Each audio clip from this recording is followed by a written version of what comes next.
Hi, I'm Jessica Martinez. For 4 years, I covered most of my parents' mortgage so they wouldn't lose their home.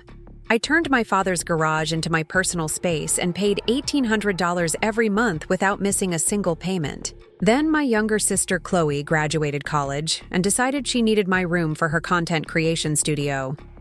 My parents gave it to her without even asking me. But that wasn't the worst part.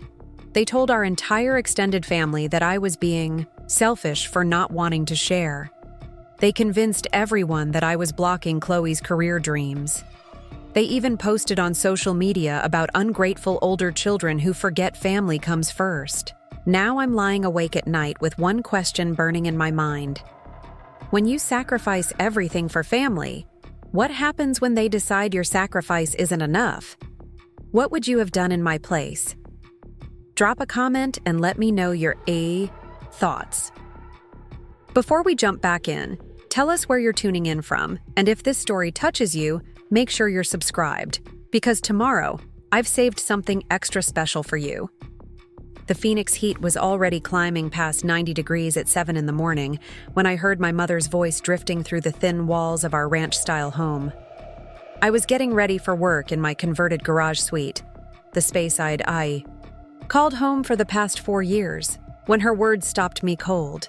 She was talking to someone on the phone, probably my Aunt Carmen, and her tone had that particular quality it got when she was explaining family decisions to the extended relatives.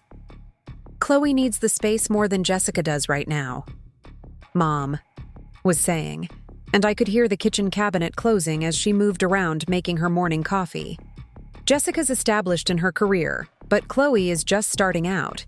She needs a proper setup for her videos and photo shoots. The lighting in that room is perfect, and with the separate entrance, she won't disturb anyone when she's working late. I set down my mascara and pressed my ear closer to the wall that separated my room from the main house.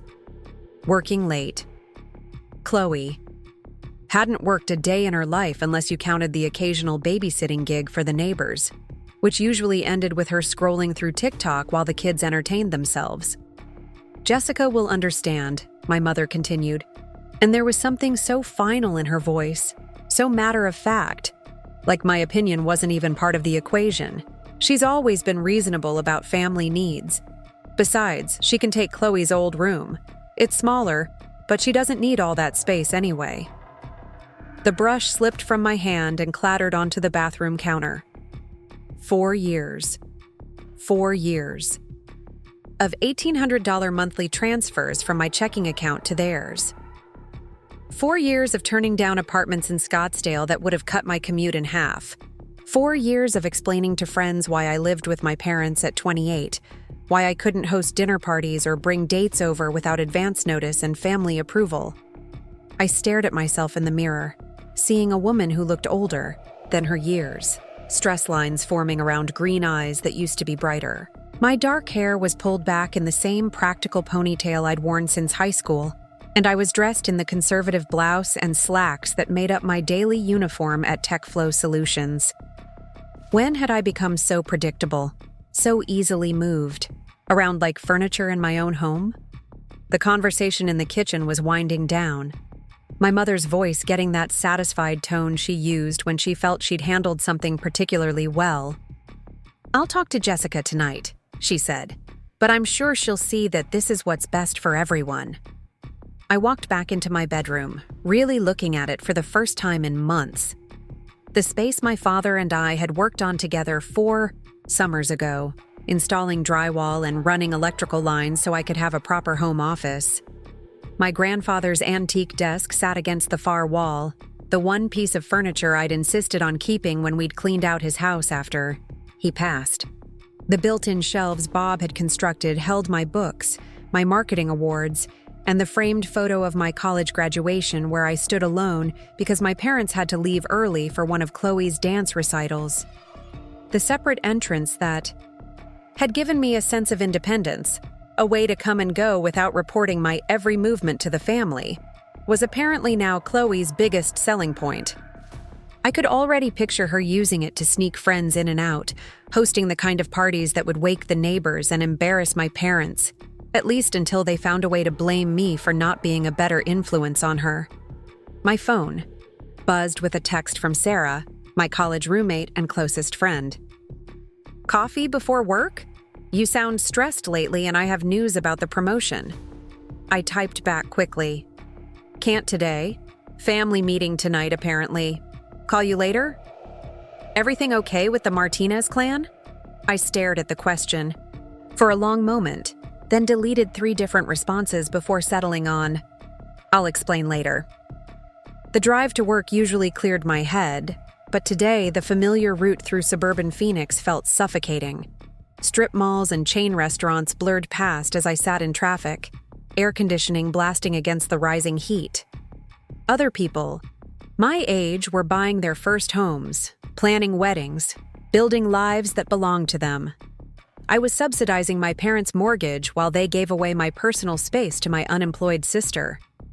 At TechFlow, I threw myself into the quarterly marketing campaign review, grateful for numbers and spreadsheets that made sense, for problems that had clear solutions.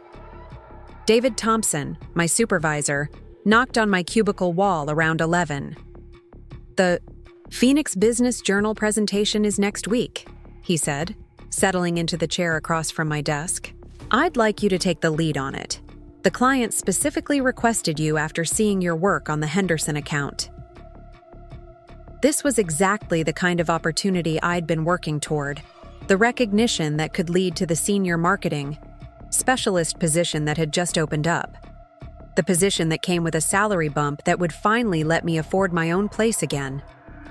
"I'd love to," I said, and meant it.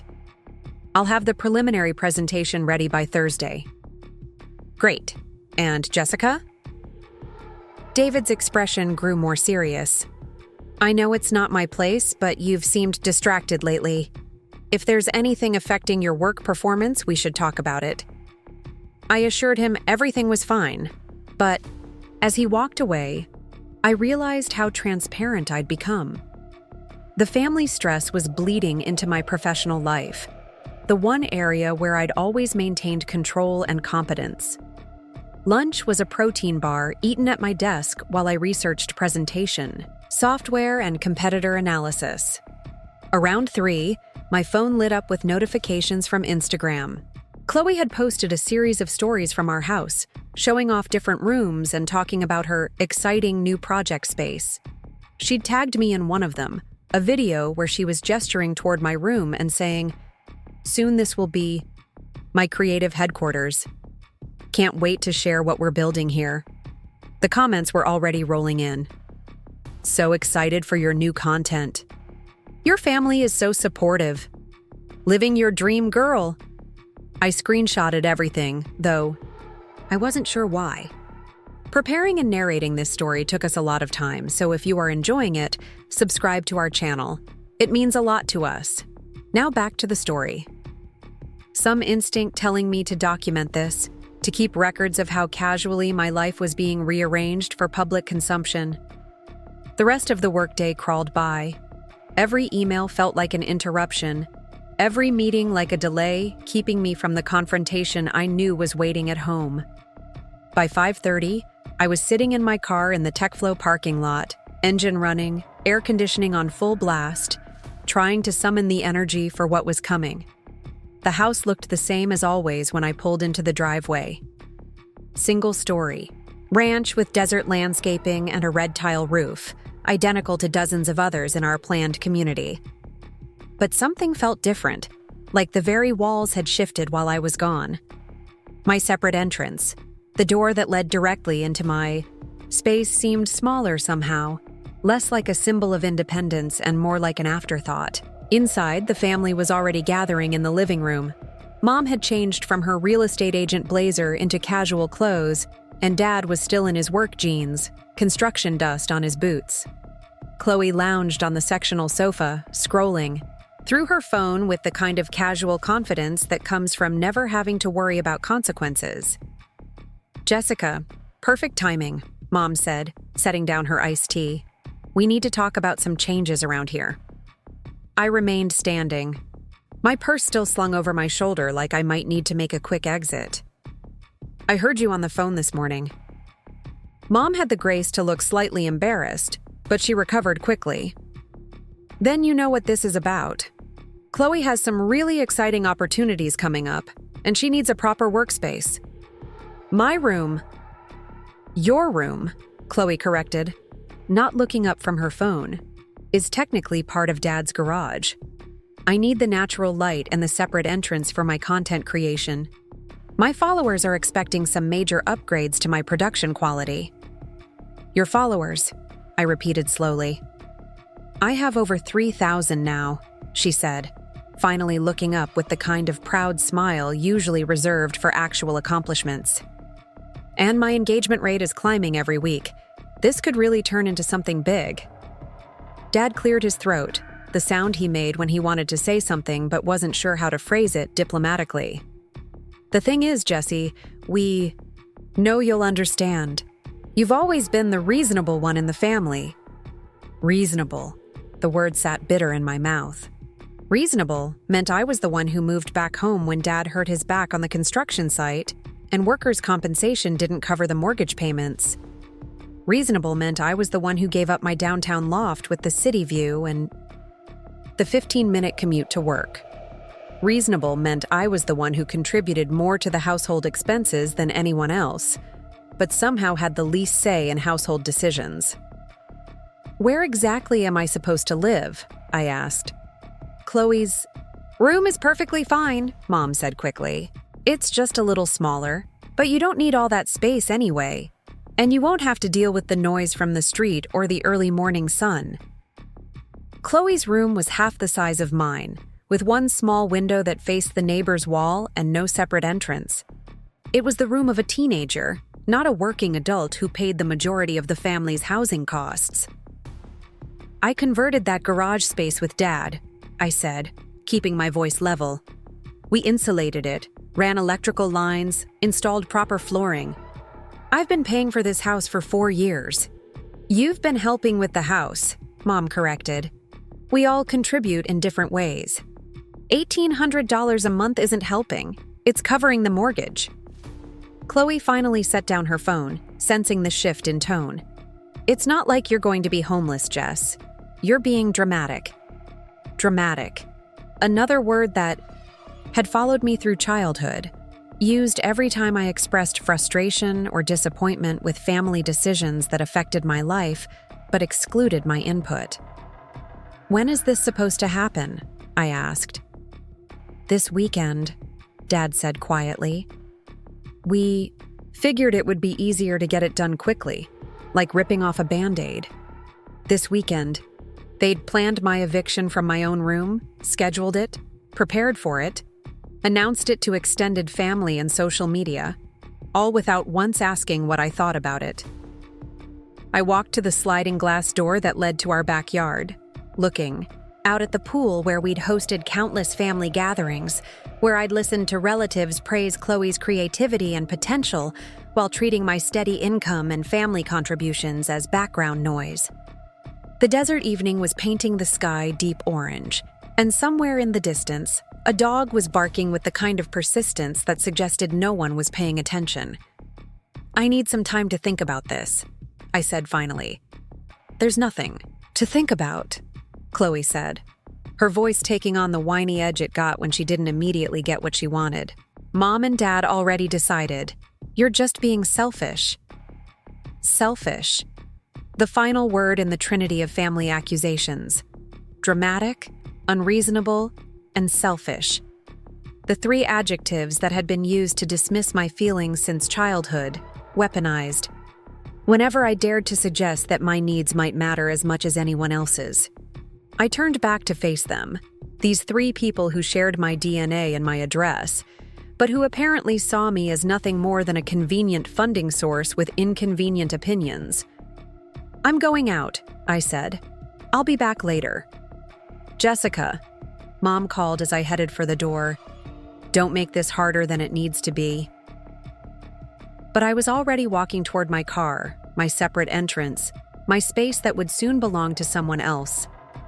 The woman who had sacrificed her independence to keep this family afloat was about to lose the one place that had felt like home.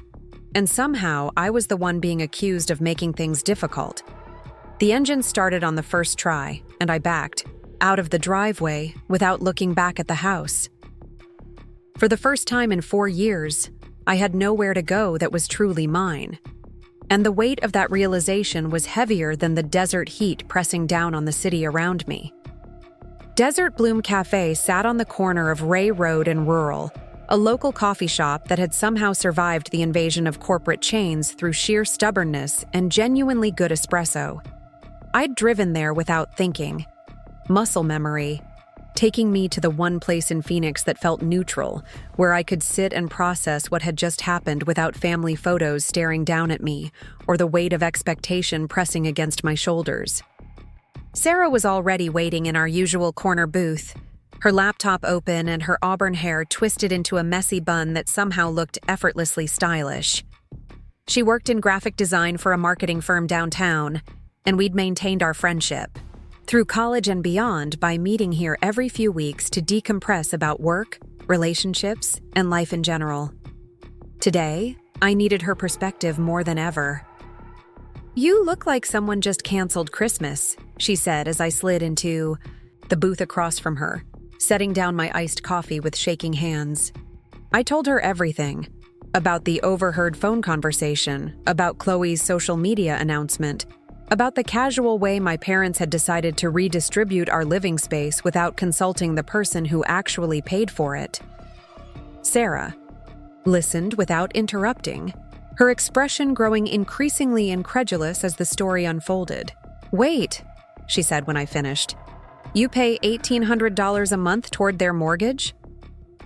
$1,800 toward the mortgage, plus utilities, plus groceries half the time, plus whatever emergency repairs come up.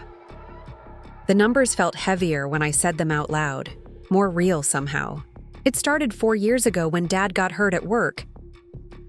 That injury felt like a lifetime ago now, but I could still remember the phone call from Mom, the panic in her voice as she explained that the workers' compensation wouldn't cover their full salary, that they might lose the house if something didn't change quickly.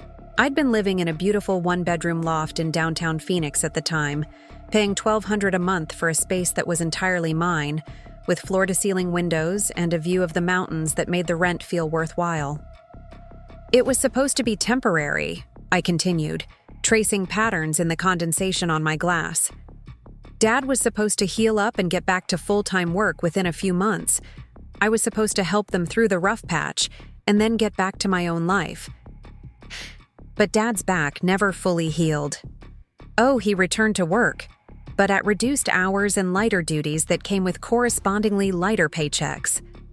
The family's financial situation stabilized at a new normal that required my monthly contribution to keep the mortgage current.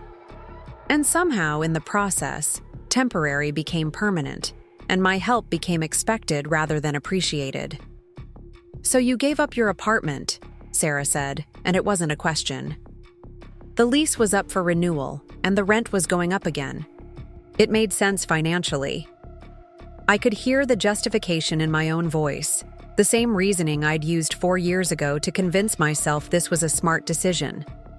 I could live at home, save money, help the family, and still have my own space once Dad and I finished the garage conversion. That summer project had been one of the few bright spots in the whole arrangement. Dad and I working together in the evenings and on weekends, measuring and cutting drywall, figuring out the electrical work, picking out flooring that would hold up to Arizona's temperature extremes.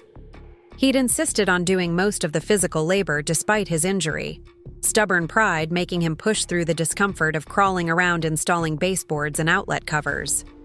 "Your dad helped you build that room," Sarah said, understanding the deeper betrayal. "That makes this even worse." It did make it worse. The space wasn't just a bedroom, it was a collaboration, a project we'd completed together with the understanding that it would be mine. He'd asked my opinion on every detail, from the placement of light switches to the size of the closet we'd framed out. We'd stood in the finished room afterward, both of us sweaty and tired and proud of what we'd accomplished together. "What was Chloe doing while you were building your room and paying for the house?" Sarah asked. "College," I said. but even that word felt loaded with resentment now. State school, which Mom and Dad paid for. Art degree with a minor in communications. She lived in the dorms, then in an off-campus apartment with 3 roommates. She came home for holidays and summer breaks, but mostly she was busy being a college student. And what a college student she'd been. Social media posts from parties and spring break trips, photos of art projects and campus events, videos of her and her friends exploring Phoenix and Scottsdale like tourists in their own city. While I was converting a garage and budgeting household expenses, Chloe was living the carefree life I'd had before family crisis changed everything. Did she work during college? Work-study at the campus art gallery, I said. 15 hours a week, minimum wage, mostly sitting at the front desk checking student IDs. She quit second semester senior year because it was interfering with her class schedule. Sarah made a noise that sounded like suppressed laughter. And now she's a content creator? 3,000 followers on Instagram, mostly college friends and random people who follow her back when she follows them first. Her videos get maybe 50 views each, and her sponsored posts are for companies that pay in free products rather than actual money. I pulled out my phone and showed Sarah Chloe's most recent posts. This morning, she announced she was getting a proper studio space for her content creation. Sarah scrolled through Chloe's feed, taking in the carefully posed photos and the captions full of aspirational language about building her brand and following her dreams. She tagged you in the announcement, without asking permission. How much money has she made from this content creation career? The question hit at the heart of what bothered me most about this whole situation. As far as I know, nothing. She sold maybe 10 items from her Etsy shop, mostly jewelry she makes as a hobby. Her YouTube channel has been monetized for 8 months, but she hasn't reached the threshold for actual payments yet. Meanwhile, I'd been steadily employed since graduating college 6 years ago. I'd worked my way up from marketing assistant to coordinator to my current role, which came with benefits and a salary that let me contribute to the household while still maintaining my own car, health insurance, and personal expenses. I'd built a professional reputation, earned recognition from clients and supervisors, and positioned myself for continued career growth. So let me get this straight, Sarah said, handing my phone back. You're the one paying for the house, you're the one who built your own room, and you're the one with an actual career. But Chloe needs your space for her hobby that doesn't make money. Her potential career, I corrected automatically, then caught myself. God, I sound just like my parents. This was the narrative that had taken hold in my family over the past year. Chloe wasn't unemployed. She was building her brand. She wasn't living off her parents' money. She was investing in her future. She didn't need to contribute to household expenses because her content creation was going to pay off eventually. And when it did, the whole family would benefit from her success. It was a story that worked as long as everyone played their assigned roles. Jessica, the responsible one, contributing financially and asking for nothing in return. Mom and Dad, the supportive parents, nurturing Chloe's dreams while managing practical necessities. And Chloe, the creative visionary, too busy pursuing her passion to worry about mundane concerns like rent or groceries. When did this become normal for you? Sarah asked gently. The question caught me off guard because I wasn't sure I could pinpoint the exact moment when extraordinary became ordinary. Maybe it was when I stopped expecting gratitude for my monthly transfers and started feeling guilty if I was a few days late with them. Maybe it was when I stopped mentioning my own career achievements at family dinners because they seemed insignificant compared to Chloe's latest creative project. Maybe it was when I started introducing myself to new people as someone who lived with her parents, rather than someone who was helping her parents keep their home. I think it happened gradually, I said. Like boiling a frog, you know? Each individual thing seemed reasonable at the time. Moving back home to help with the mortgage had been reasonable. Converting the garage so I could have privacy and independence had been reasonable. Continuing to pay $1,800 a month when Dad's workers' compensation ended had been reasonable because he still wasn't back to full capacity. Taking over the utility bills when Mom's real estate commissions fluctuated seasonally had been reasonable because I had steady income, and they were struggling with variable expenses. And now? Now I'm paying most of their housing costs, but I don't get a vote in housing decisions. The afternoon sun was streaming through the cafe windows, and the usual crowd of freelancers and students had given way to the after-work rush of people grabbing coffee drinks with names I couldn't pronounce. I watched a couple at the table next to us discussing apartment hunting, comparing rent prices and neighborhood amenities with the kind of excited nervousness that comes with making big life decisions together. "You could move out," Sarah said, following my gaze. "And let them lose the house? That's not your responsibility, Jess."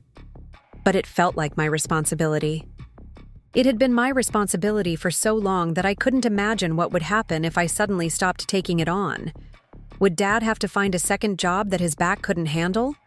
Would Mom have to work longer hours showing houses to difficult clients? Would they have to sell the home they'd lived in for 15 years? The place where Chloe and I had grown up? Where family celebrations and ordinary Tuesday dinners had created the foundation of our shared history? "My grandpa's desk is in that room," I said suddenly. "The one he built himself in his workshop. Mom wanted to put it in storage when he died, but I insisted on keeping it. Grandfather Martinez had been a carpenter by trade and an artist by inclination, and the desk was his masterpiece. Solid oak with hand-carved details and secret compartments that had delighted me as a child. It was the one piece of furniture I'd specifically requested when we were dividing up his belongings, and it had anchored my converted bedroom since the day we'd moved it in. What did your parents say when you asked about keeping it?" "I haven't asked about keeping it. I haven't asked about anything. They made this decision and announced it to me like it was already final." Sarah leaned back in her seat, studying my face with the kind of careful attention that made me remember why we'd been friends for so long. "You're angrier than you're letting yourself feel." She was right. Underneath the hurt and confusion and disbelief, there was a current of fury that I'd been pushing down since the moment I heard my mother's voice explaining my life to someone else without my input. I was angry at being taken for granted, angry at being dismissed, angry at being treated like my feelings and preferences were obstacles to be managed rather than factors to be considered. "I worked 60-hour weeks last month to meet the Phoenix Business Journal deadline," I said. "I haven't taken a real vacation in 3 years because I didn't want to impact my contribution to the household budget. I turned down a job opportunity in Denver last spring because it would have meant leaving the family when they still needed my financial help." "You turned down a job in Denver?" "Senior marketing manager position. $15,000 more than what I make now, plus better benefits, and opportunities for advancement. But it would have meant moving, and I couldn't abandon my parents when they were depending on my income." The job offer had come through a former colleague who'd relocated to Colorado and recommended me for an opening at her new company. The interview process had been conducted over video calls, and I'd been genuinely excited about the position until reality set in. How could I move to Denver when my parents needed my monthly contribution to keep their mortgage current? How could I pursue my own career advancement when the family's financial stability depended on my current salary and my current living arrangement? "Did you tell your parents about the job offer?" I mentioned it. Dad said Denver was too far away, and Mom said the cost of living there would probably eat up any salary increase anyway. I stirred my coffee absently, watching the ice cubes melt in the Arizona heat. They weren't wrong about the cost of living, but they didn't exactly encourage me to explore the opportunity either. Because my opportunities, my career advancement, my future plans were all secondary to the family's immediate needs. I was Jessica the dependable one, Jessica the problem solver, Jessica who would always be there to provide financial stability and emotional support regardless of what she might want for herself. "This isn't just about the room," Sarah said. "No, it's not just about the room. It was about 4 years of putting my own life on hold while my sister explored her creativity without any pressure to contribute financially. It was about being the responsible one while she got to be the dreamer. It was about having my sacrifices taken for granted while her potential was celebrated and nurtured. What are you going to do? I looked around the coffee shop, at all. The people living their own lives and making their own decisions and dealing with their own problems, and realized I didn't have an answer. For 4 years, I'd been so focused on being helpful and supportive and reasonable that I'd forgotten how to advocate for myself. I'd gotten so comfortable with being the one who solved other people's problems that I'd lost practice at identifying and addressing my own needs. I don't know, I said finally, but I can't keep pretending this is normal. The drive home felt different this time, like I was seeing the familiar neighborhoods with new eyes. The tract housing and strip malls and chain restaurants that had been the backdrop of my entire adult life suddenly looked temporary, replaceable, less permanent than they'd seemed before. At red lights, I found myself noticing apartment complexes I'd never paid attention to, office buildings where I might work someday, coffee shops that might become new regular spots in a different version of my life. By the time I pulled into the driveway, the sun was setting behind the mountains, painting the desert sky in shades of pink and gold that reminded me why people moved to Arizona in the first place. The house looked peaceful in the evening light, welcoming even, and for a moment I could almost pretend that nothing had changed, that I was just coming home from coffee with a friend like any other day. But then I noticed Chloe's car parked, in the spot where I usually parked, and I remembered that everything had changed, whether I was ready for it or not. Part 3. First signs of disrespect. The next morning arrived with the kind of aggressive heat that made Phoenix summers legendary, the temperature already climbing toward triple digits before 8 a.m. I'd barely slept, my mind cycling through conversations I should have had and decisions I should have made, and when my alarm went off, I felt like I'd been awake for hours. My usual morning routine felt surreal now that I knew it was temporary. Shower in my private bathroom, coffee made in the small kitchenette area Dad and I had installed along one wall of the converted garage, breakfast eaten while reviewing work emails at my grandfather's desk. Everything looked the same, but the knowledge that it would all be gone by the weekend cast a strange light over familiar objects and rituals. I was checking my phone for traffic updates when I noticed a text from my cousin Emma sent late the night before. Heard about Chloe's new studio space from Aunt Linda. So exciting that the family is supporting her creative dreams. You're such a good big sister for sharing your room. Sharing my room, as if this were a voluntary arrangement between siblings, rather than a unilateral decision made by parents who apparently felt comfortable redistributing living space without consulting the person who paid for it. I screenshotted the message, though I wasn't sure why, and added it to a growing collection of evidence that my family's version of events was already spreading through our extended network. At work, I threw myself into the Phoenix Business Journal. Presentation with the kind of focused intensity that came from needing a distraction. Market research, competitor analysis, demographic studies, creative concepts. I lost myself in the familiar rhythm of strategic thinking and creative problem solving. This was something I was good at, something I could control, something that made sense in ways that family dynamics apparently did not. David stopped by my desk around 10 with coffee, and the kind of concerned expression that suggested word about my distraction was spreading beyond just his casual observation. The Henderson campaign numbers came in, he said, settling into the chair across from my desk. Client satisfaction scores are through the roof, and they're already talking about expanding the contract for next quarter. This was exactly the kind of news that usually made my day, the professional validation that reminded me why I'd chosen marketing as a career and why I was good at what I did. But today, it felt hollow, overshadowed by the knowledge that my personal life was falling apart despite my professional success. That's great, I said, trying to summon the enthusiasm the moment deserved. Jessica, David said, and his tone shifted to something more personal. I don't want to overstep, but you seem like you're dealing with something significant. Is there anything the company can do to support you? We have counseling services available through HR, or if you need some time off to handle personal matters. The offer was generous and well-intentioned, but it also confirmed that my family stress was visible to colleagues and supervisors in ways that could impact my professional reputation.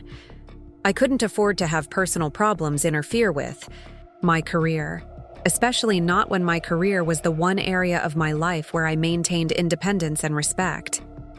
I appreciate that, I said carefully. It's just some family logistics to work out. Nothing that should affect my work performance. David nodded, but I could see the concern in his expression. The offer stands if you change your mind. And Jessica? The Phoenix Business Journal presentation is going to be great. Your work on this project has been exceptional, even with whatever else you're dealing with.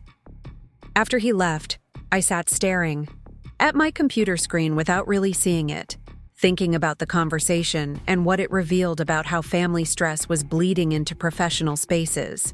I'd spent 4 years maintaining clear boundaries between my work life and my home situation, but apparently those boundaries were more porous than I'd realized. My phone buzzed with a text from Mom.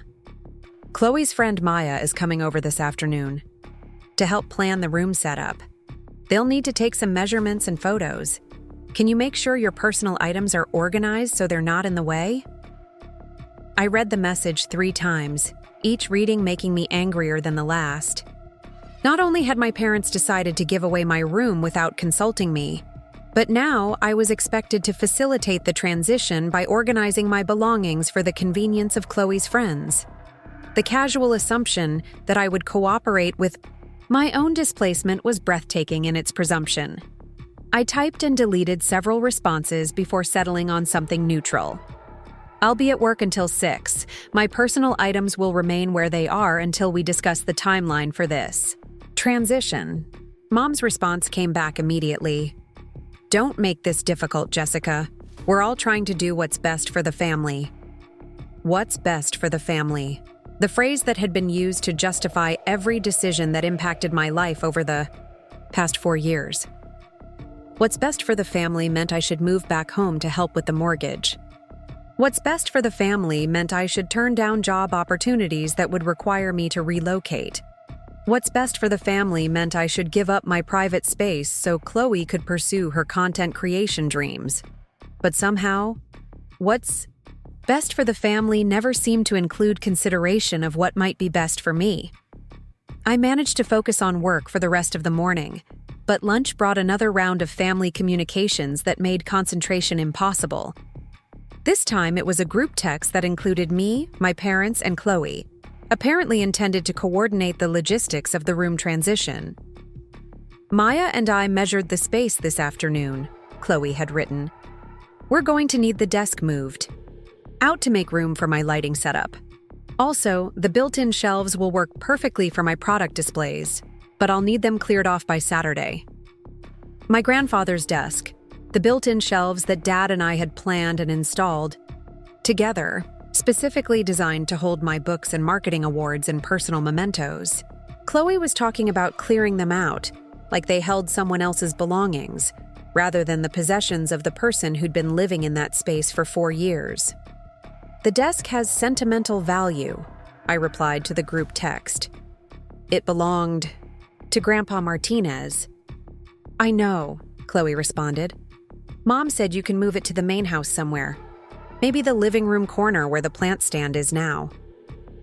The living room corner, where my grandfather's handcrafted desk would be visible to everyone who entered the house, where it would collect dust and clutter and lose the dignity it deserved, where it would become a piece of furniture rather than a workspace.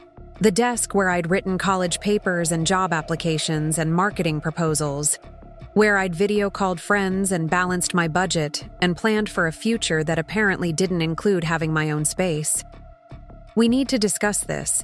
In person, I typed. These are not decisions that should be made over text. There's nothing to discuss, Mom replied. We've already decided how this is going to work. You're being unreasonable about a simple room change. Unreasonable. There was that word again, the family shorthand for shutting down any objection I might have to decisions that affected my life. I was being unreasonable when I wanted input on major household changes.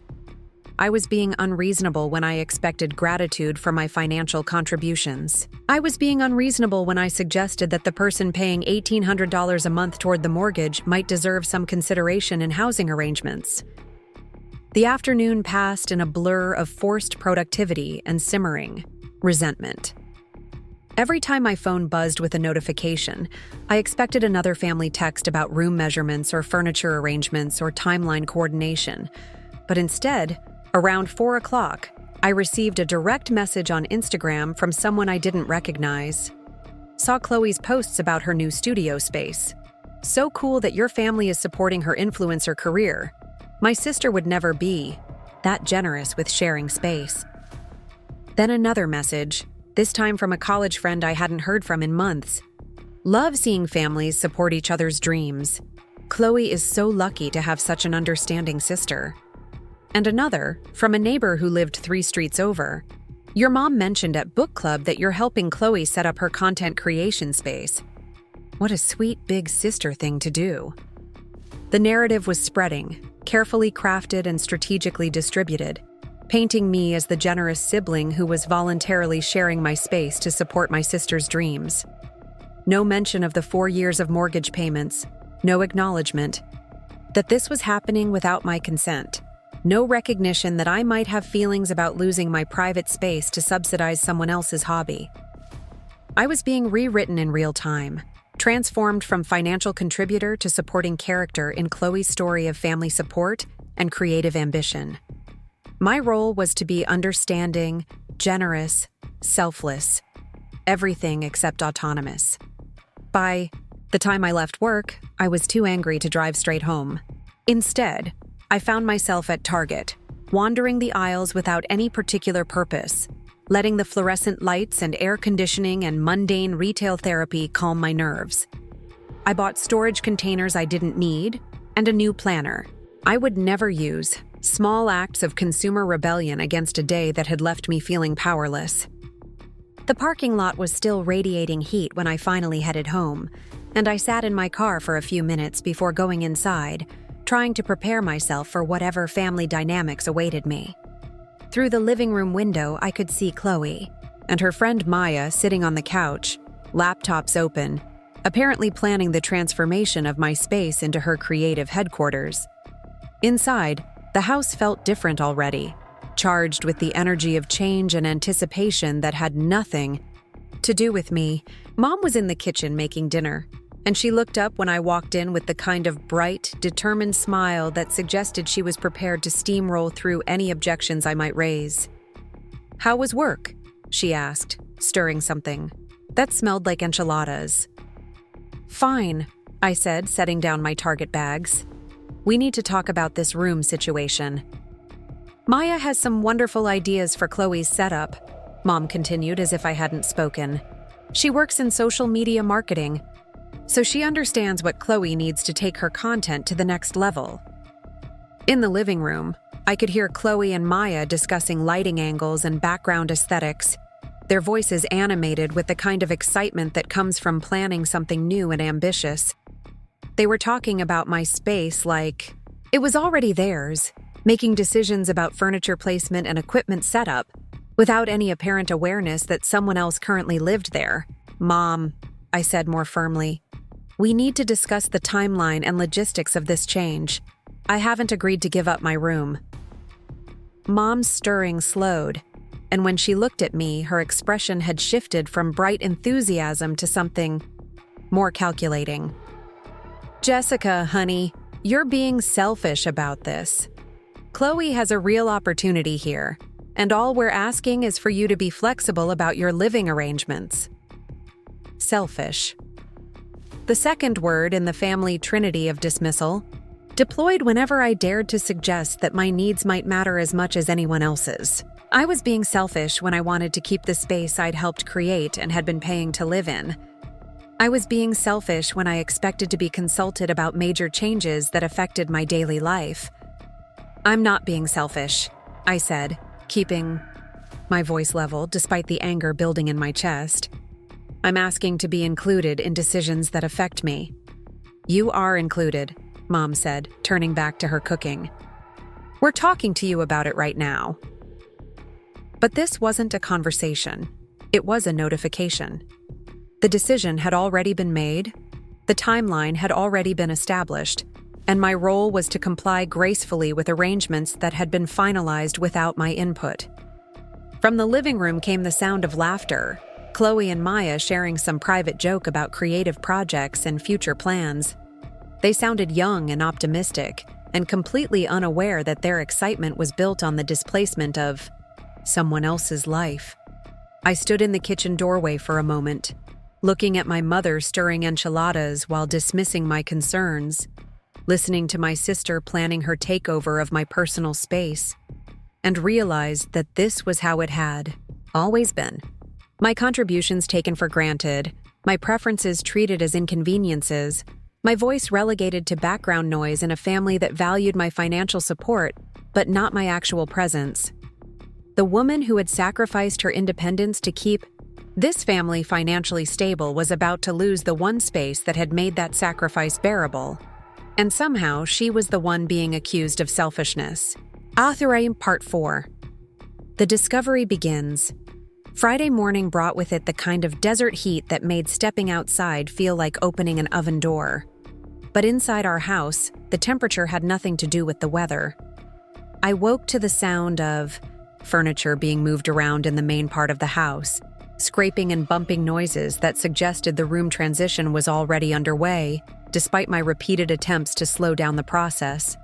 I checked my phone and found 3 missed calls. From Mom, all made before 7 a.m., along with a text message that made my blood pressure spike before I'd even gotten out of bed. Chloe needs to start setting up her equipment today. Maya's father is lending them his truck to move some larger items. Please have your personal things packed by noon so we can clear the space efficiently. Packed by noon, as if I were a hotel. Guest who'd overstayed checkout time rather than a family member who'd been living in this space for 4 years while contributing the majority of the household's housing costs. The casual assumption that I would comply with their timeline without protest was becoming a pattern that I was finally starting to recognize for what it was. Instead of responding to the text, I got dressed for work and tried to follow my normal morning routine, though nothing felt normal anymore. Coffee tasted bitter, my usual breakfast sat heavy in my stomach, and even the familiar ritual of reviewing my schedule and preparing for meetings felt hollow and temporary. I was backing out of the driveway when I noticed Dad's truck parked at an odd angle near the garage, with Maya's father's borrowed pickup truck behind it. Both vehicles were loaded with what looked like professional lighting equipment, camera gear, and several large pieces of furniture that I didn't recognize. Apparently, Chloe's content creation setup required more than just my room. It needed a complete infrastructure overhaul. The drive to work gave me time to think, and by the time I reached the TechFlow parking lot, I'd made a decision that felt both terrifying and inevitable. I was going to start documenting everything. Every financial contribution I'd made, every family decision that had been imposed on me without consultation, every instance of my concerns being dismissed as unreasonable or selfish. At my desk, I opened a new folder on my computer and labeled it Financial Records, Martinez House. Then I logged into my banking app and began downloading monthly statements, going back 4 years to trace every mortgage payment, every utility contribution, every emergency repair expense I'd covered. The numbers were larger than I'd expected, and seeing them all compiled in one place made the scope of my financial contribution undeniable. $1,800 a month for 48 months. $86,400 in mortgage payments alone. Add in utilities, groceries, emergency expenses, and the figure climbed well over $90,000. Nearly 6 figures contributed to a household where I apparently had no voice in major decisions. I created a spreadsheet, organizing the Ajuridiao data by category and date, adding notes about the circumstances surrounding each expense. The emergency air conditioning repaired during the summer heat wave, the plumbing crisis that happened over Thanksgiving weekend, the new water heater that I'd researched and purchased while my parents were visiting Chloe at college. My phone buzzed with another text from Mom. "The boys are here to help move furniture. We need to clear your room now so they can get Chloe's setup installed before they have to return the truck." I stared at the message, feeling something shift inside me like a gear clicking into place. They weren't asking for my cooperation. They were informing me that my displacement was happening whether I agreed to it or not. The timeline was being dictated by the availability of Maya's father's truck, rather than by any consideration of my needs or preferences. Instead of responding, I opened a new document and began typing, recording the exact wording of my family's communications about this situation. Timestamps, direct quotes, screenshots of text conversations. If they were going to treat me like my feelings didn't matter, I was going to make sure there was a record of exactly how this played out. Around 10 a.m., my cousin Emma called. I almost didn't answer, expecting another cheerful message about family support and generous big sisters, but something in her tone when she spoke suggested this conversation was going to be different. "Jess," she said without preamble, "I need to ask you something, and I want you to be honest with me. Are you actually okay with giving up your room for Chloe's studio thing?" The question caught me off guard, partly because it was the first time anyone in my extended family had asked about my actual feelings rather than assuming them. "Why do you ask?" "Because I was talking to my mom about it last night, and she mentioned that you've been paying most of your parents' mortgage for the past few years. And then I started thinking about the timing of all this, and it just seems..." She paused, searching for words. "It seems like maybe there's more to this story than what Aunt Linda is telling everyone." Emma worked as a paralegal for a family law firm in Tucson, and she had the kind of logical, detail-oriented mind that made her good at spotting inconsistencies in people's stories. More importantly, she was the one person in our extended family who'd always treated me like an individual rather than just another piece in the Martinez family dynamic. "It's complicated," I said carefully. "Complicated how?" "Because from where I'm sitting, it looks like the person who's been keeping your parents from losing their house is getting evicted from her own room, so your unemployed sister can play influencer." The bluntness of her assessment was shocking, but also validating. Emma saw the situation the same way I did, which meant I wasn't being unreasonable or selfish or any of the other things my immediate family had accused me of being. "That's pretty much exactly how it is," I said. "Jesus. Jess, how much are you paying them every month?" I told her about the $1,800 in mortgage payments, the utilities, the emergency expenses, the 4 years of financial support that had allowed my parents to keep their home while Dad recovered from his injury, and Mom's real estate income fluctuated with market conditions. $90,000? Emma repeated when I finished explaining. "You've given them $90,000 over 4 years? And now they're kicking you out of your room without even asking your opinion?" "They're not kicking me out exactly," I said, though even as I spoke the words, I realized how inadequate they sounded. "They want me to move into Chloe's old room. The tiny one with no separate entrance and no space for your furniture." "Right." Emma was quiet for a moment, and I could almost hear her lawyer-trained mind processing the information. "Have you considered that this might be a good time to reconsider your living arrangement entirely?" The suggestion hung in the air between us, radical and terrifying and somehow inevitable. I'd been so focused on managing the immediate crisis of losing my room that I hadn't let myself consider the larger question of whether I should continue living with my parents at all. "I can't abandon them financially," I said automatically. "You're not abandoning them. You're an adult daughter who's been subsidizing her parents' lifestyle for 4 years while they treat you like a convenient bank account. There's a difference. A convenient bank account." The phrase was harsh but accurate, describing a dynamic I'd been reluctant to name even to myself. I wasn't a family member whose contributions were valued and whose opinions were respected. I was a resource to be managed and redirected as needed. Where would I live?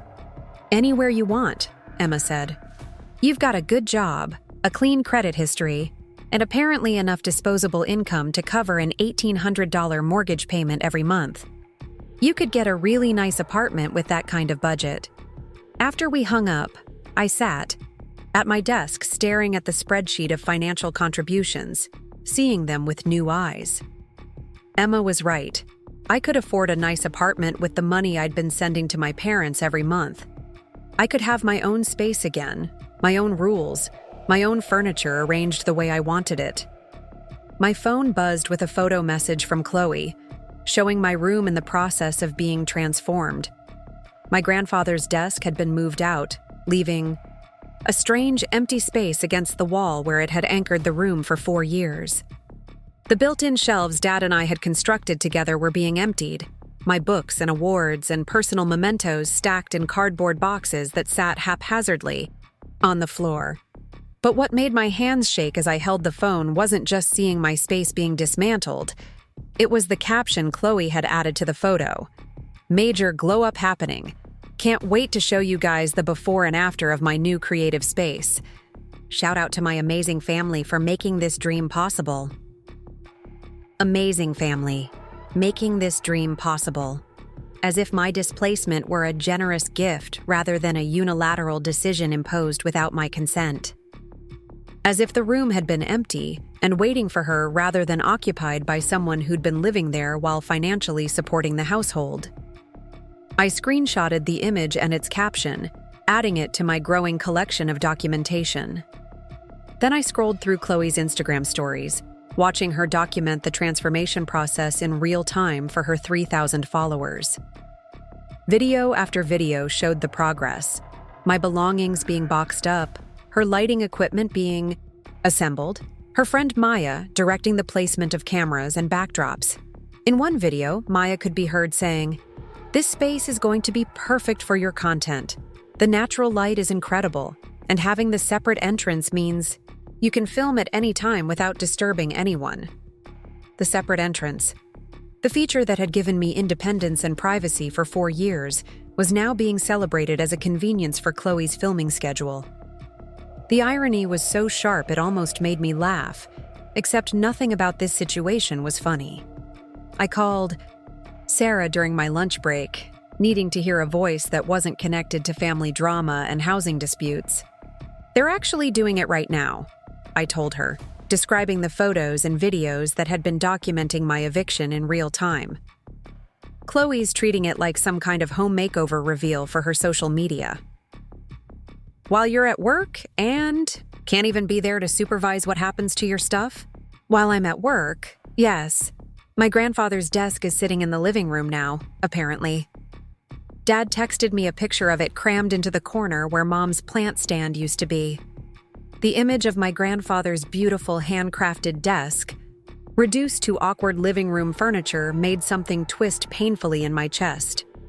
That desk represented more than just storage space or workspace. It was a connection to family history, to a man who'd valued craftsmanship and permanence and creating things that would last beyond his own lifetime. "This is insane, Jess. Your family is treating you like you don't exist. Or like I exist. Only as a source of financial support that comes with inconvenient opinions." Sarah was quiet for a moment, and when she spoke again, her voice had the careful tone she used when she was about to say something I might not want to hear. "Have you considered that maybe this is actually an opportunity?" "An opportunity for what?" "To get your life back. To stop subsidizing people who don't respect you. To remember what it feels like to live somewhere that's actually yours." The conversation with Sarah stayed with me through the afternoon, weaving through my thoughts as I tried to focus on market research and campaign strategies. By the time 5 o'clock arrived, I felt like I'd been holding my breath for hours, dreading the return home to see what remained of my former living space. The house looked the same from the outside, but I could hear music and voices coming from the direction of my former room before I even got out of the car. Through the window that had been mine for 4 years, I could see the glow of professional lighting equipment and the silhouettes of people moving around inside. I entered through the main house rather than using my separate entrance, partly because I wasn't sure if it was still accessible, and partly because I needed to see how the family was handling this transition. Mom was in the kitchen again, preparing what looked like a celebration dinner, and her face lit up when she saw me with the kind of enthusiasm usually reserved for actual achievements. "Jessica, perfect timing. Come see what the girls have accomplished. Today." Chloe's setup looks absolutely professional. The girls. As if this were a collaborative project rather than the displacement of one family member to accommodate another's hobby. As if I should be excited to see my former home transformed into someone else's workspace. "Where's my grandfather's desk?" I asked, instead of following her toward my former room. "Right where we discussed, in the living room corner. It actually looks quite nice there. And this way the whole family can enjoy it, instead of it being hidden away in your room." Hidden away. The desk that had been the centerpiece of my personal workspace, where I'd handled work projects and personal finances and career planning, was now being described as having been hidden rather than used. The revision of history was happening in real time, with my 4 years of occupying that space being rewritten as somehow selfish or wasteful. I walked into the living room and found my grandfather's desk pressed into a corner that was clearly too small for it, one side pushed against the wall and the other jutting awkwardly into the traffic pattern of the room. The beautiful wood finish looked dull under the harsh overhead lighting, and the surface was already cluttered with mail and keys and the random detritus that accumulated on horizontal surfaces in busy households. This wasn't how furniture This quality was meant to be treated. My grandfather had built this desk to be used, to anchor a workspace, to serve as the foundation for important work and careful thinking. Now it looked like an afterthought, a piece of excess furniture that had been shoved into whatever space was available.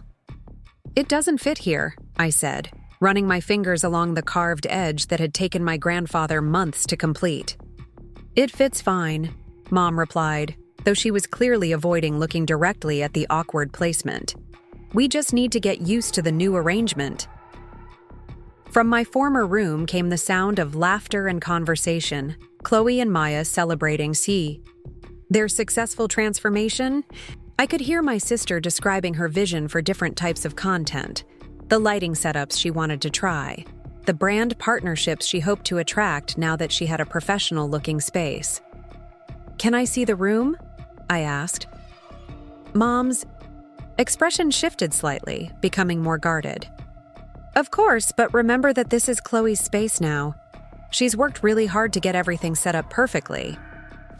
Worked really hard.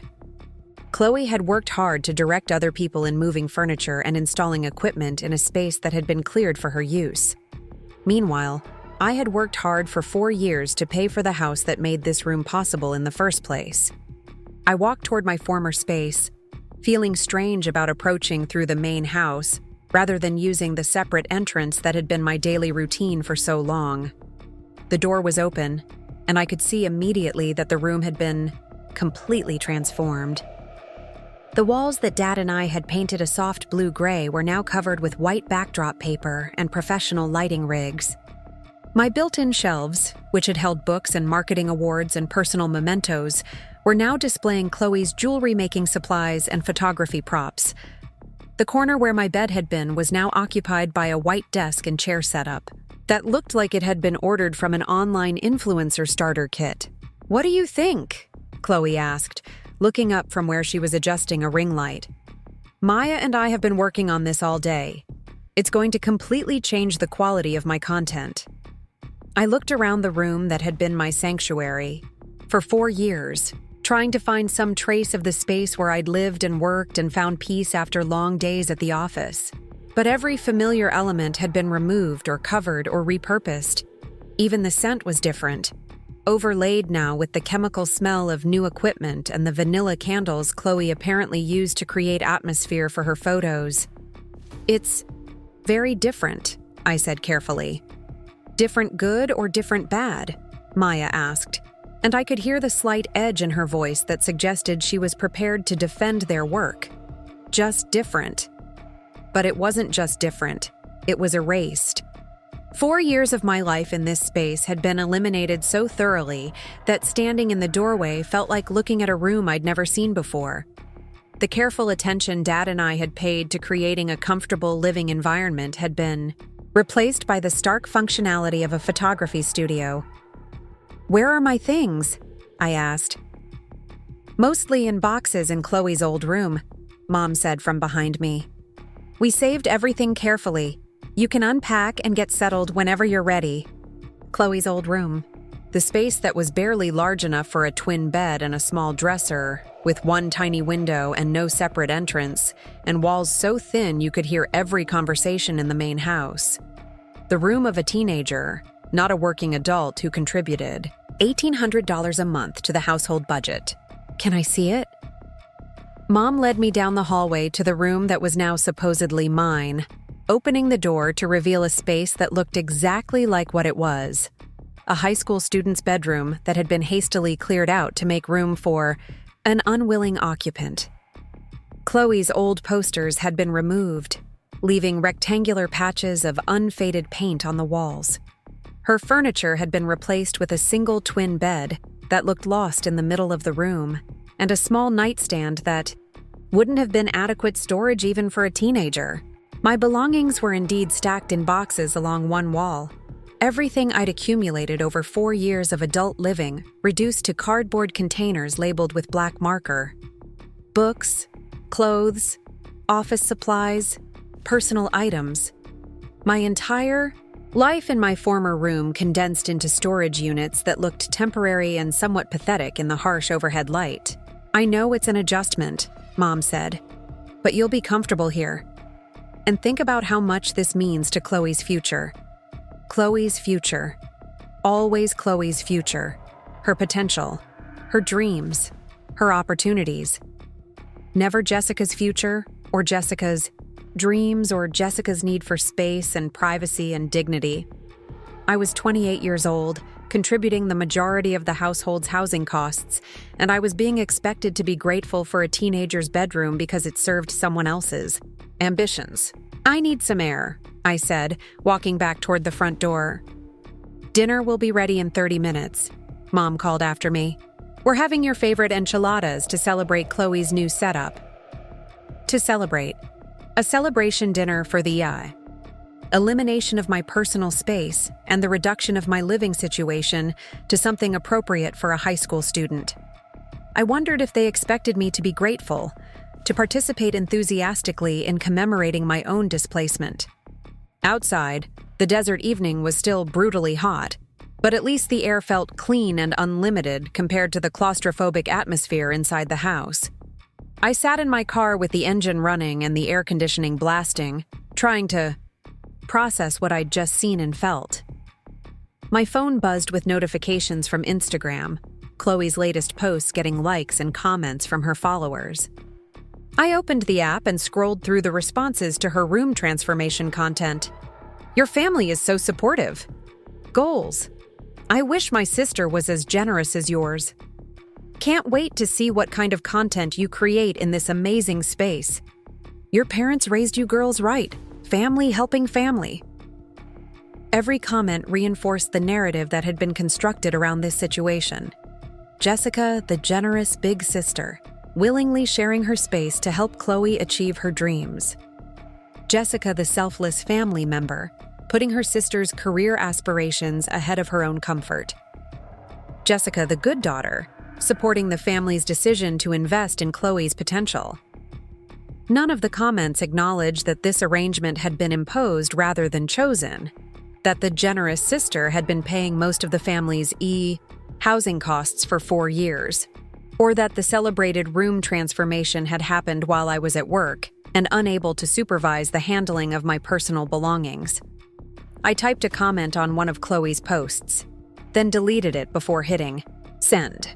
Then I typed another comment and deleted that one too. What was I supposed to say?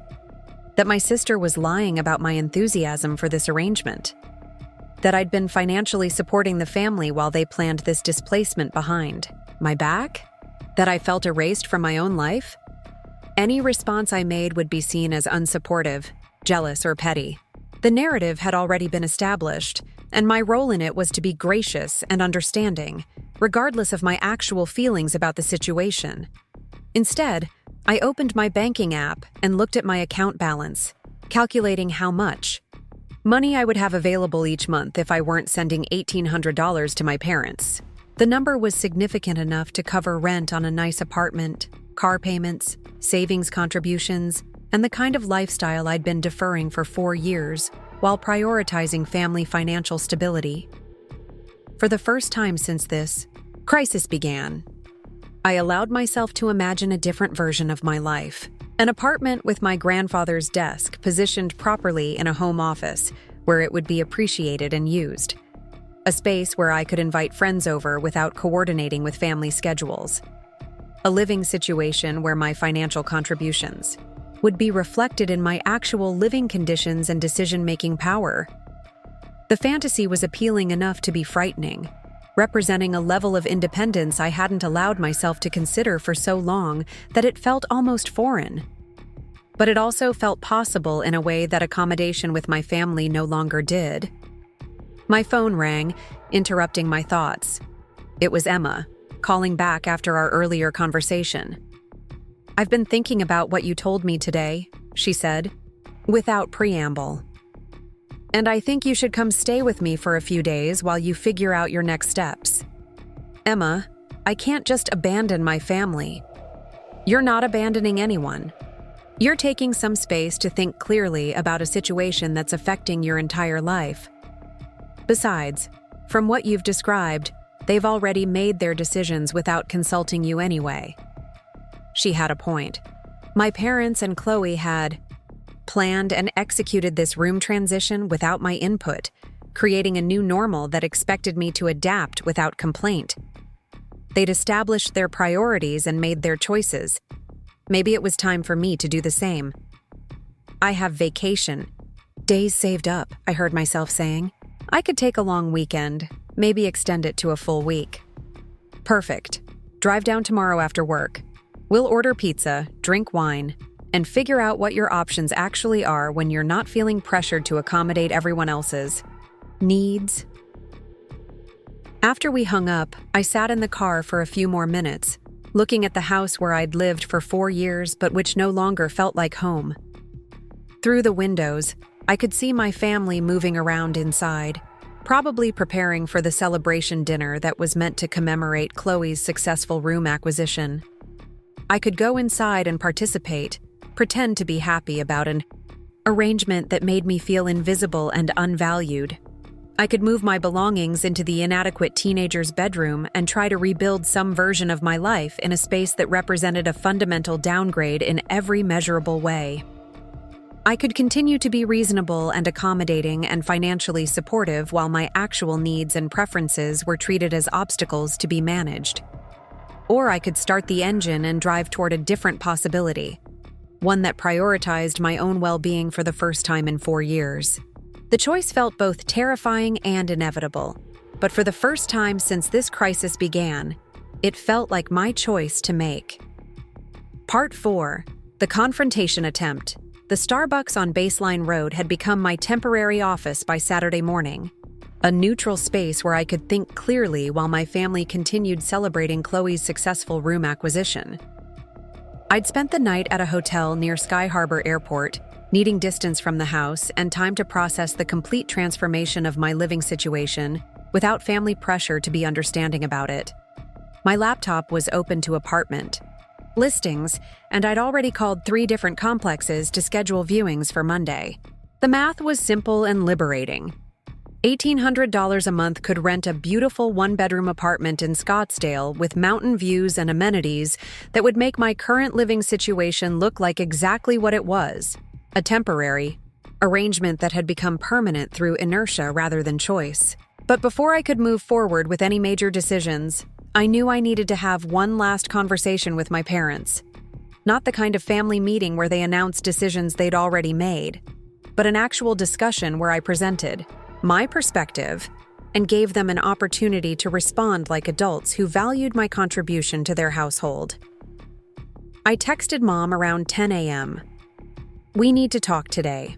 all three of us, without Chloe. "Can you meet me somewhere neutral this afternoon?" Her response came back quickly. "Is this about the room situation? We thought that was settled." Settled. As if my compliance with their timeline meant I'd accepted the arrangement, rather than simply been overwhelmed by the speed at which it had been implemented. As if my spending Friday night in a hotel instead of trying to sleep in a teenager's bedroom wasn't a clear indication that nothing was settled from my perspective. "It's about our overall family arrangement," I replied. 2 o'clock at Desert Bloom Cafe. Please don't bring Chloe." By 2:15, I was beginning to think they weren't going to show up. I'd claimed the same corner booth where Sarah and I usually met, armed with a folder of financial documents and a legal pad covered with talking points I'd been refining since 6 a.m.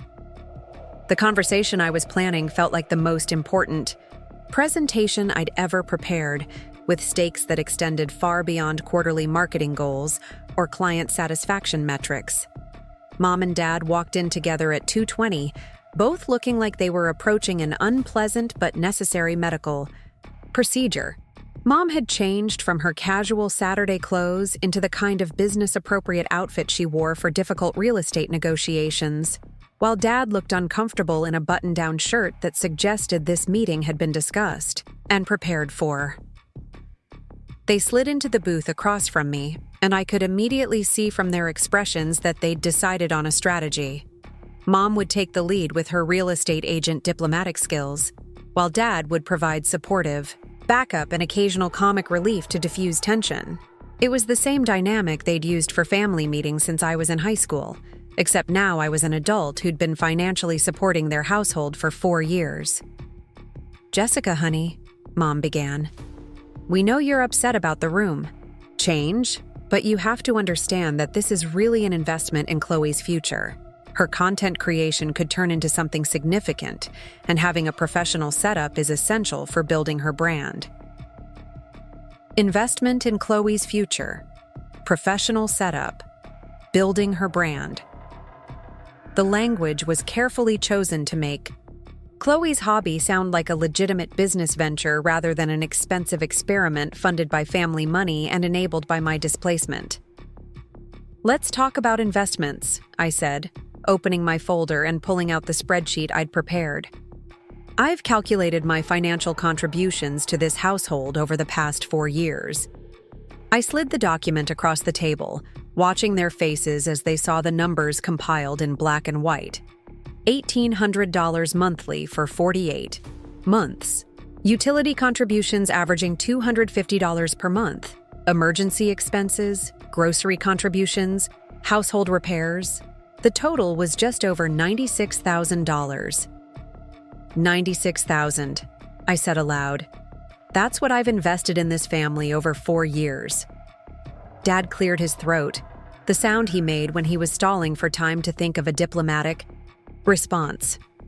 "We've always appreciated your help, Jessie. You know that." Help. The word minimized 4 years of major financial contributions, reducing them to occasional assistance rather than the systematic support that had kept them from losing their home. "This isn't help," I said, tapping the spreadsheet.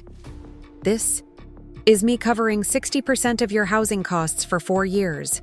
This is me being your primary mortgage payer while living in a converted garage."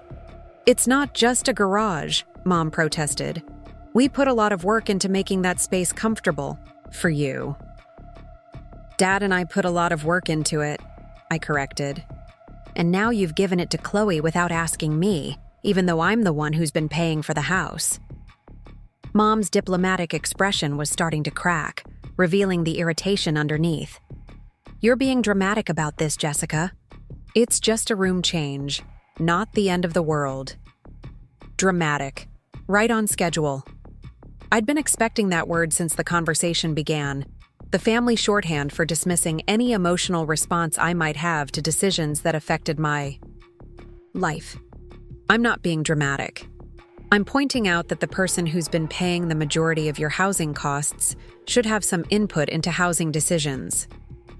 "You do have input," Dad said. "We're talking about it right now." But this wasn't a discussion about a decision that was still being made. This was them managing my reaction to a decision that had already been implemented. The room had been cleared, the equipment had been installed, and Chloe's social media followers had been informed about her exciting new creative space. My input was being sought after the fact, in the hopes that I could be convinced to accept arrangements that had been finalized without my consent. "I want my name on the deed," I said, pulling out the second document I'd prepared. The request landed like a stone in still water, creating ripples of silence that spread across the table. Mom and Dad exchanged the kind of quick glance that married couples used to communicate without words, and I could see them recalibrating their approach in real time. "That's a big legal step," Mom said carefully. "There are tax implications and complications with something like that. There are also legal protections for someone who's contributed $96,000 to a property purchase," I replied. "I've been essentially buying equity in this house for 4 years. I should have legal recognition of that investment."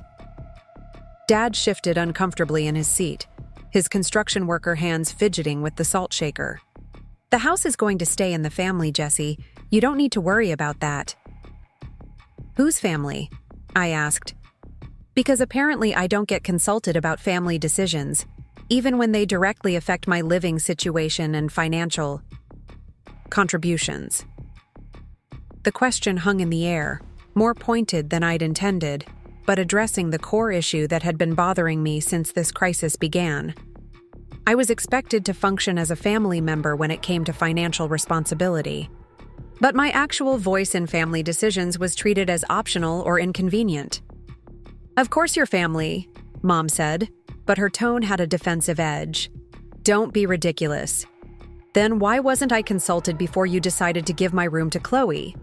Why did I find out about this plan by overhearing a phone conversation? Why? Are major changes to my living situation being made without my input?" The questions I'd been formulating since Thursday night spilled out faster than I'd planned. 4 years of accumulated frustration compressed into a series of direct challenges that my parents clearly hadn't expected. "We didn't think you'd, mind?" Dad said weakly. "You've always been reasonable about family needs." Reasonable. There was the other half of the family vocabulary used to manage my objections. Dramatic when they wanted to dismiss my emotions. Reasonable when they wanted to praise my compliance with their decisions. "Being reasonable doesn't mean I don't have preferences or boundaries," I said. "It doesn't mean I'm happy about every family decision just because I don't create drama about it." Mom leaned forward, switching to the more aggressive negotiation tactics she used with difficult real estate clients. "Jessica, let's be practical here. You're a single woman with no children. Chloe has career ambitions that require space and setup. From a family resource allocation standpoint, it makes sense to prioritize her needs right now." Family resource allocation. She was talking about my displacement like it was a strategic business decision rather than a choice that eliminated my personal space and privacy. And the reference to my single status felt like a particularly low blow, as if my lack of a husband and children made my housing needs less legitimate than Chloe's creative aspirations. "From a financial contribution standpoint," I said, "the person paying $1,800 a month should have the most comfortable living space, not the least." "You're not paying $1,800 a month," Mom said quickly. "You're contributing $1,800 a month. There's a difference." The semantic distinction was revealing. Contributing suggested voluntary generosity, something I chose to do out of family solidarity. Paying suggested obligation, financial responsibility that came with corresponding rights and recognition. Mom was determined to frame my financial support as the former, rather than the latter. "What happens if I stop contributing?" I asked. The question created another moment of silence, this one heavier than the first. It was the scenario none of us had discussed explicitly, the possibility that had been hovering at the edges of every conversation about family finances for 4 years. "You wouldn't do that," Dad said, but there was uncertainty in his voice. "Why wouldn't I? If I'm just contributing rather than paying, if my housing needs don't matter because I'm single and childless, if major decisions about my living situation can be made without consulting me, then what exactly am I getting in return for $1,800 a month? Mom's diplomatic facade was fully cracked now, revealing the calculation underneath. You're getting housing and family support, and I'm getting a teenager's bedroom and no voice in household decisions, I interrupted. I can get better. Housing for less money if I rent my own apartment. The threat was more explicit than I'd planned to make it, but their responses were revealing. Instead of asking how they could make me feel more valued or included in family decisions, they were immediately focused on the financial implications of my potential departure. Jessica, Mom said, her voice taking on the careful tone she used with clients who were threatening to walk away from negotiations. Let's not make any hasty decisions here. We can work out the room situation. Maybe we can set up some kind of schedule where you and Chloe share the space, or look into finishing the basement so you can have more room. Sharing the space. A schedule for access to the room I'd been living in for 4 years, the room I'd helped create, the room I'd been paying for through my mortgage contributions. The suggestion was so patronizing it almost made me laugh. I don't want to share my former room with Chloe, I said. I want recognition that the person contributing the most to the household expenses should have the most comfortable living arrangement. That's not how families work, Dad said, sounding genuinely confused by my position. Then maybe I should reconsider whether this family arrangement is working for me. The words came out with more finality than I'd expected, carrying the weight of 4 years of accumulated resentment and the clarity I'd gained from spending time away from the family dynamic. Mom and Dad both looked genuinely shocked, as if the possibility of my departure had never occurred to them despite the complete disregard they'd shown for my preferences and needs. You're talking about moving out? Mom asked. I'm talking about ending an arrangement where I'm financially responsible for most of the housing costs, but have no say in housing decisions. I'm talking about finding a living situation where my contributions are valued rather than taken for granted. Dad looked stricken, and for the first time in the conversation, he seemed to understand that this wasn't just about room assignments or family dynamics. Jessie, if I move out, you'll need to figure out how to cover the mortgage without my $1,800 a month, I finished, which is something you should have considered before giving away my room without asking. The financial reality was settling over them like a cold fog. Without my monthly contribution, they would need to make significant changes to their lifestyle and spending habits. Dad's reduced income and Mom's variable real estate commissions wouldn't cover their current expenses without major adjustments. We could refinance, Mom said, though she didn't sound convinced. Or I could pick up more clients. You could, I agreed. Or Chloe could get a job and start contributing to the household expenses instead of adding to them. The suggestion that Chloe should work rather than pursue content creation full-time was apparently more radical than my threat to move out. Both parents looked genuinely offended by the implication that their younger daughter should contribute financially to the household she was living in. Chloe is building something, Mom said. She needs time to establish her brand before she can monetize it effectively. Building something, establishing her brand. The language made Chloe's hobby sound like a legitimate business venture that deserved family investment and support, while my actual career and financial contributions were treated as background conditions. That could be taken for granted. How long is that supposed to take? I asked. Because I've been subsidizing this household for 4 years while she's been in college, and now while she's building her brand. When does my financial sacrifice start being appreciated instead of expected? The question hung in the air without an answer, because there wasn't an answer. The family dynamic had evolved to depend on my financial contributions while treating my actual presence and preferences as negotiable. I was valuable for what I provided, not for who I was or what I needed. We need to think about this, Dad said finally. This is a big change you're talking about. It's a big change that you initiated when you gave away my room without consulting me, I replied. I'm just responding to the new reality you created. I gathered my papers and stood up, feeling lighter than I had in days despite the gravity of the conversation. "I'm going to look at apartments on Monday. I'll let you know what I decide." As I walked toward the door, I heard Mom call after me, "Jessica, don't make any decisions you'll regret." But the only thing I regretted was waiting 4 years to have this conversation. 4 years of accepting an arrangement that valued my financial contributions while dismissing my actual needs and preferences. The woman who had been subsidizing her family's lifestyle while living in a converted garage was finally ready to invest in herself instead. Part 5. The Major Betrayal Revelation. Monday morning arrived with the kind of crisp desert air that made October in Phoenix feel like a gift after months of summer heat. But I barely noticed the weather as I sat in my rental car outside Sunset Ridge Apartments in Scottsdale, staring at a text message that had just redefined everything I thought. I knew about my family's financial situation. The message was from Emma, and it contained a screenshot of a real estate listing that made my hands shake as I held my phone. "Thought you should see this," she'd written. "Found it while helping Mom look for investment properties in Phoenix." The listing was for a house I recognized immediately.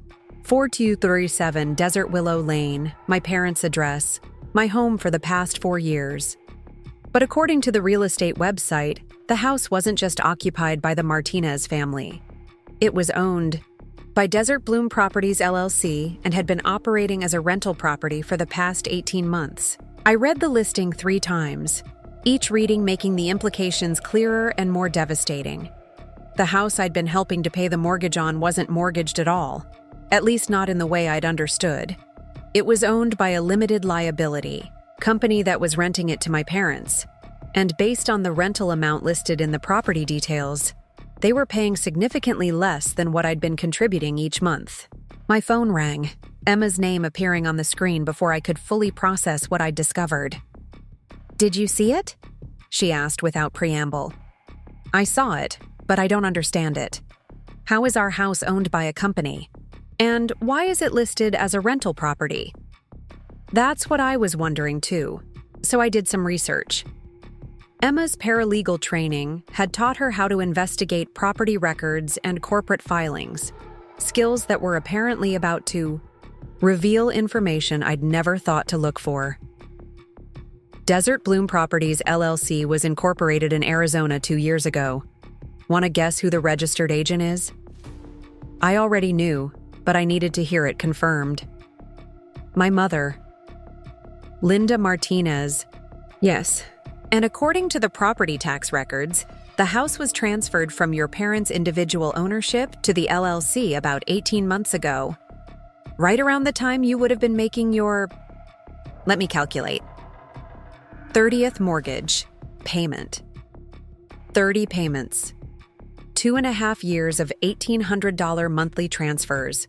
Money I'd thought was going toward mortgage payments on a house my parents owned. Instead, it had apparently been going toward rent on a house my mother's company owned, a financial arrangement that made no sense from any angle I could understand. "Emma, this doesn't make sense. Why would my parents rent a house from my mother's company? And why wouldn't they tell me about this arrangement?" "I have some theories, but I think you need to see the full picture first. Can you meet me for lunch? I printed out everything I found, and it's easier to explain with the documents in front of us." 2 hours later, I was sitting across from Emma at a sandwich shop in Tempe, staring at a stack of papers that told a story I never could have imagined. Property deeds, corporate filings, tax records, rental agreements, all documenting a complex financial arrangement that had apparently been operating parallel to my understanding of the family's housing situation. "Start from the beginning," I said, trying to organize the information into something coherent. Emma opened a folder and pulled out the first document. 2 years ago, your parents transferred ownership of the house from their individual names to Desert Bloom Properties LLC. The transfer was structured as a sale, but for a nominal amount, $1 plus other valuable consideration.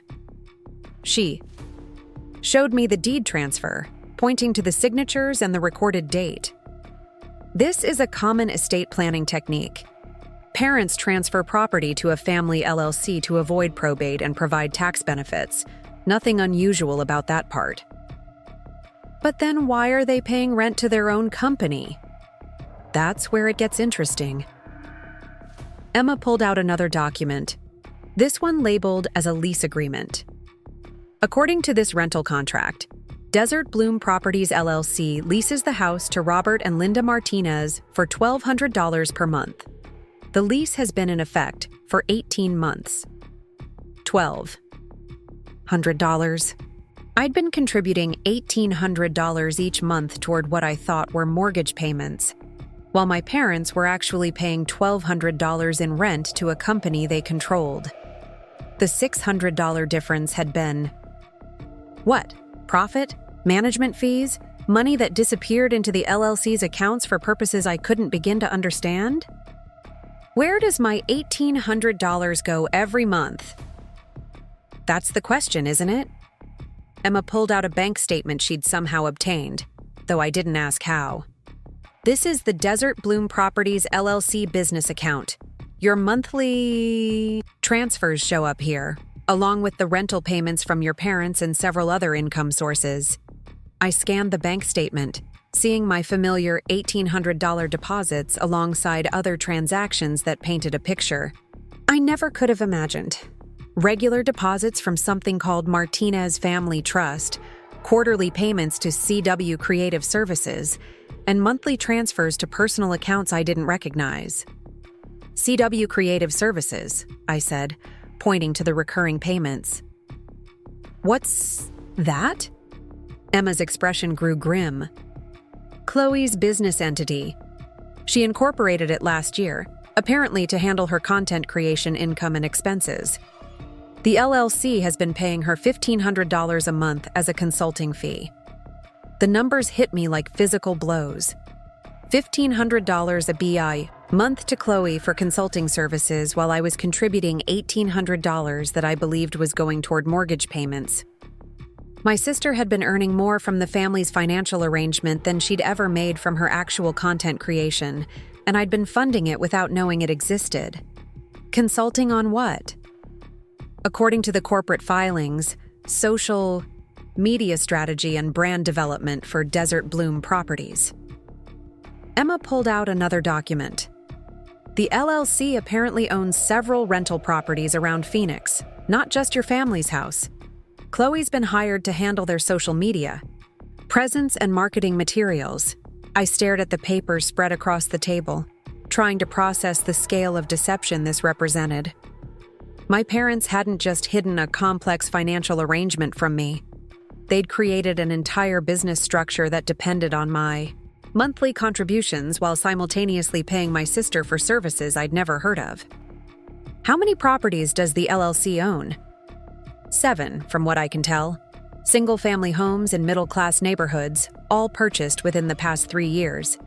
The business model seems to be buying houses, renting them to families, and using the rental income to purchase additional properties. 7 properties. A real estate investment business that had apparently been built on the foundation of my monthly contributions, operating under the guise of helping my parents with their mortgage payments. The scope of the deception was so large I couldn't immediately grasp all its implications. Who are the other tenants? Emma flipped through the bank statements, pointing to additional rental deposits. Based on the amounts and frequency, it, looks like your parents are actually paying below market rent for their house. Most of the other properties are bringing in between $1,500 and $2,000 per month. Below market rent. While I was contributing $1,800 toward what I thought were mortgage payments, my parents were paying $1,200 in rent for a house that could probably command $1,800 or more on the open market. They were essentially living in subsidized housing funded by their daughter's financial contributions. This is fraud, I said, the word coming out more forcefully than I'd intended. It's definitely financial deception, Emma agreed carefully.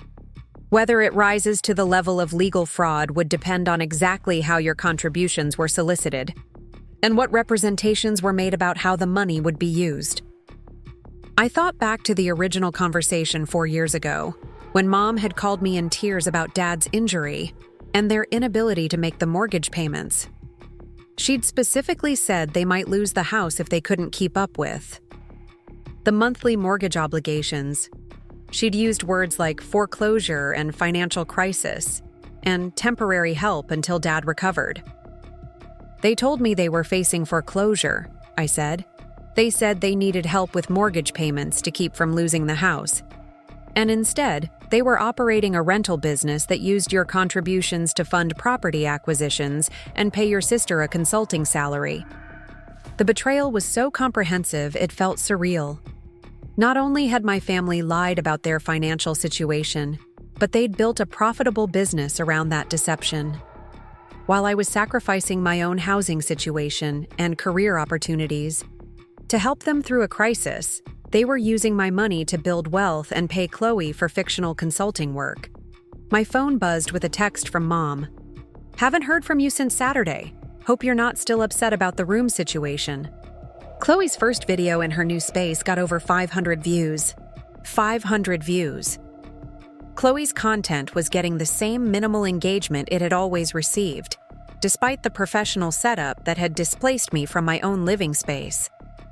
Meanwhile, she was earning $1,500 a month from the family business for social media consulting services that apparently had no measurable impact on her actual social media performance.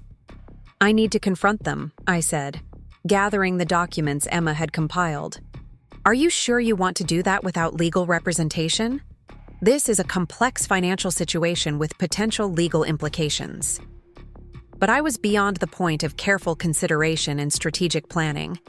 4 years of my life had been built on a foundation of lies so extensive that every conversation with my family would need to be re-examined. Every financial decision I'd made would need to be reconsidered. Every sacrifice I'd endured would need to be reframed in light of this new information. "I'm sure," I said, standing up from the table. "They owe me an explanation, and they owe me the truth about what they've been doing with my money." The drive back to Phoenix felt interminable, traffic moving at exactly the wrong pace for someone who needed either immediate confrontation or extended time to process devastating news. I used the time to call my bank and request detailed records of every transfer I'd made to my parents over the past 4 years. Information I should have compiled years ago, but had never thought necessary. By the time I reached the house on Desert Willow Lane, I had a clear picture of my total financial contribution.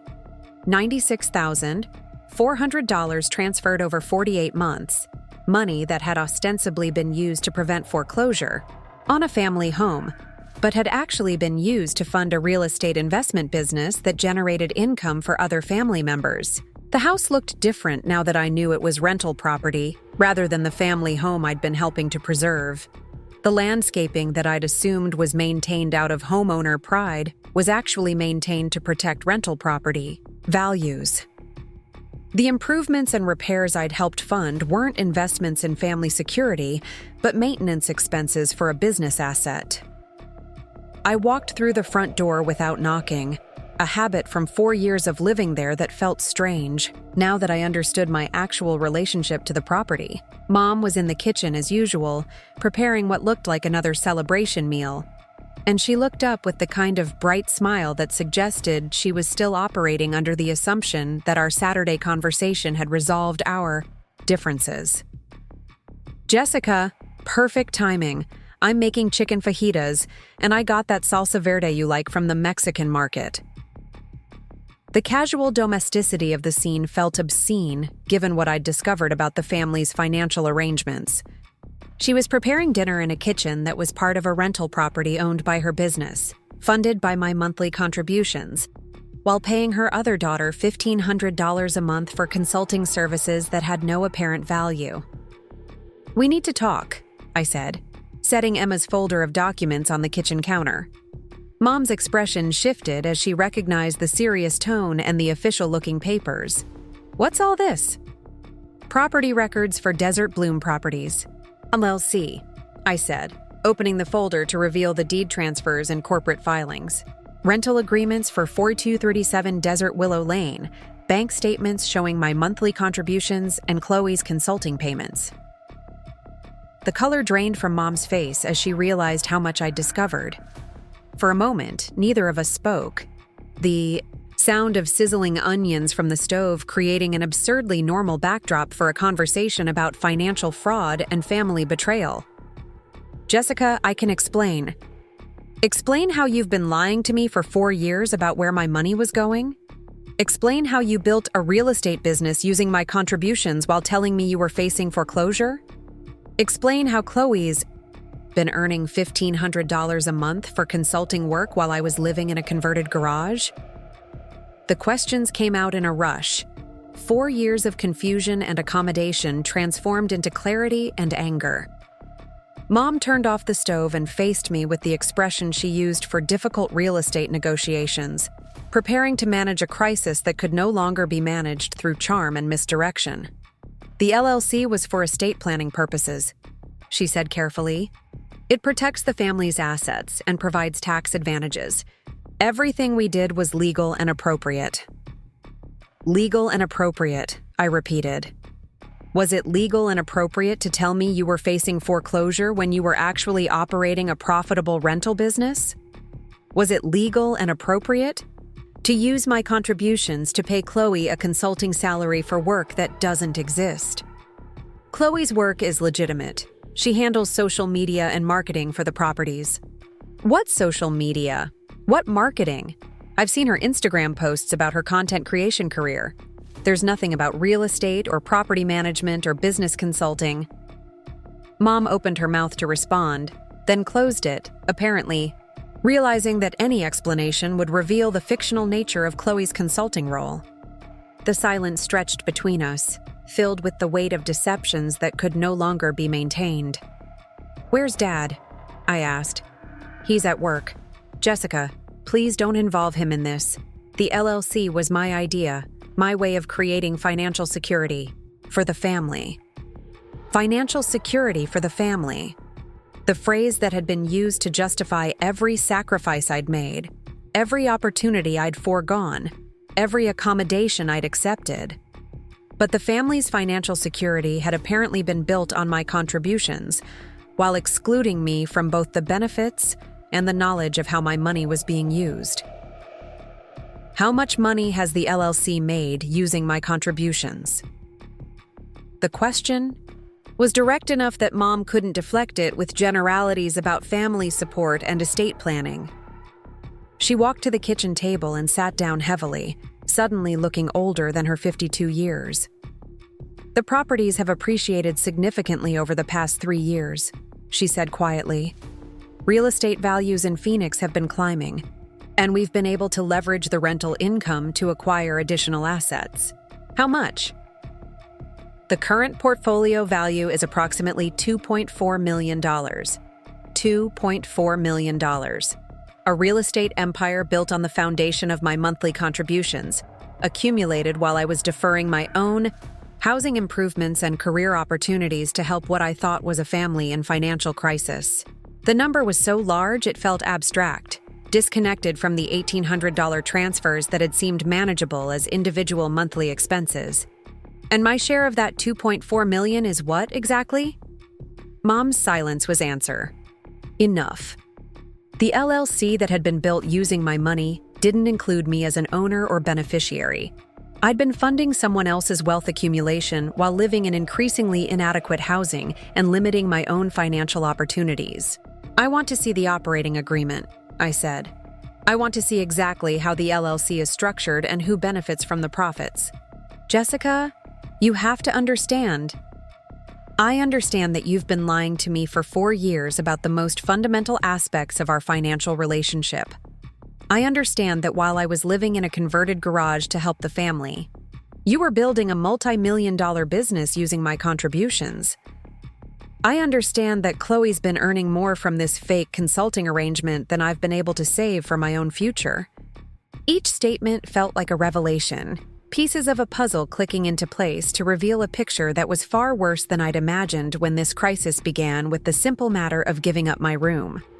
The room displacement had been just the Latest in a series of decisions that treated me as a resource to be managed rather than a family member whose interests mattered. The family benefits, Mom said weakly. Everything we've built will eventually benefit all of us. When? I'm 50 and still living in inadequate housing while funding other people's business ventures? When I've missed every opportunity for my own wealth building because I'm subsidizing yours? The front door opened, and I heard Dad's work boots on the tile floor, home early from his construction job. He appeared in the kitchen doorway, taking in the scene of documents spread across the counter and his wife's stricken expression, and I could see him immediately understand that our family's carefully maintained fiction had finally collapsed. "Jessie," he said quietly, "what's going on here?" "I know about Desert Bloom Properties," I said. "I know about the LLC, the rental arrangements, Chloe's consulting payments, all of it." Dad's shoulders sagged as if he'd been carrying a weight. He was finally allowed to sit down. "How did you find out?" "Does it matter? What matters is that you've been lying to me for 4 years about where my money was going and why you needed it." "We needed the initial capital to get started," Dad said, sitting down across from Mom at the kitchen table. "Real estate investment requires significant upfront money, and your contributions gave us the stability to take risks we couldn't have taken otherwise." Initial capital. As if my 4 years of contributions had been a temporary business loan rather than what I'd believed, were essential mortgage payments to prevent foreclosure. The reframing was so comprehensive it felt like gaslighting, an attempt to revise history to make their deception seem reasonable in retrospect. "You told me you were facing foreclosure," I said. "You told me Dad's injury had created a financial crisis that threatened the family home." "The injury did create a crisis," Mom said defensively. "We were facing reduced income and increased expenses. The LLC was our solution to create multiple income streams and build long-term security, using my money without telling me what you were actually doing with it." "We were protecting your investment," Dad said. "Real estate is safer than most other investments, and the returns have been excellent. Your contributions have generated significant value. My investment, my contributions, my money transformed through language into something that benefited me rather than exploited me, despite the fact that I had no ownership stake in the properties and no access to the profits they generated. Where's my equity in these properties?" I asked. The question created another moment of silence, this one heavy with the implications of what I was demanding. If my contributions had been investments rather than gifts, if the LLC had been using my money to build wealth, then I should have ownership rights proportional to my financial contribution. "The LLC structure doesn't work that way," Mom said carefully. "Then change the LLC structure. Add me as a member with equity proportional to my contributions. Give me the ownership rights that should have been mine from the beginning." "That's complicated," Dad said. "It's not complicated. It's just inconvenient for you." I gathered the documents Emma had provided, feeling clarity settle over me like cool water. "I'm going to consult with an attorney about my legal options. You have 48 hours to come up with a proposal for how you're going to compensate me for 4 years of financial contributions that were solicited under false pretenses." "Jessica, please don't do anything hasty," Mom said, standing up from the table. "We can work something out within the family." "We're past working things out within the family. You forfeited that option when you built a business using my money while lying to me about what you were doing."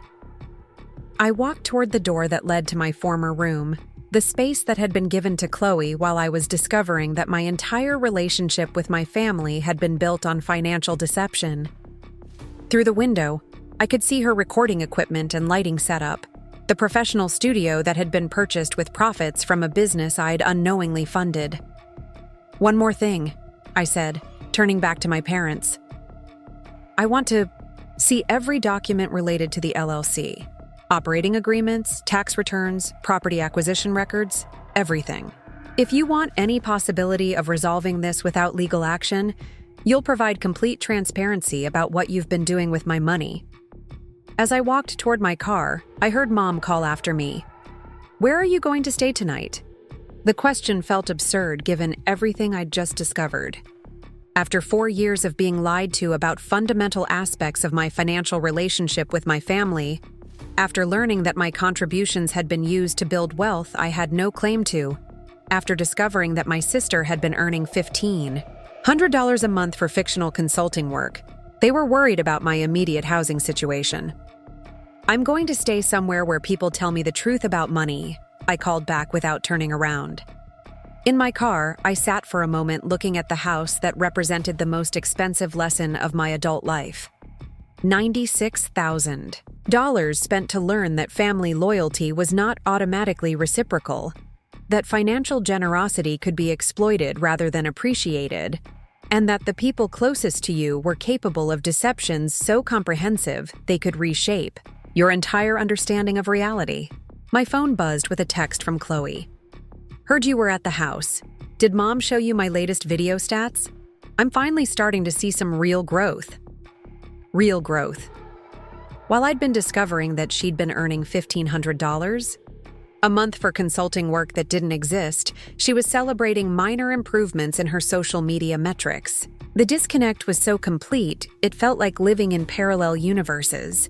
One where family members were honest with each other about money, and one where elaborate deceptions were maintained to protect other people's comfort.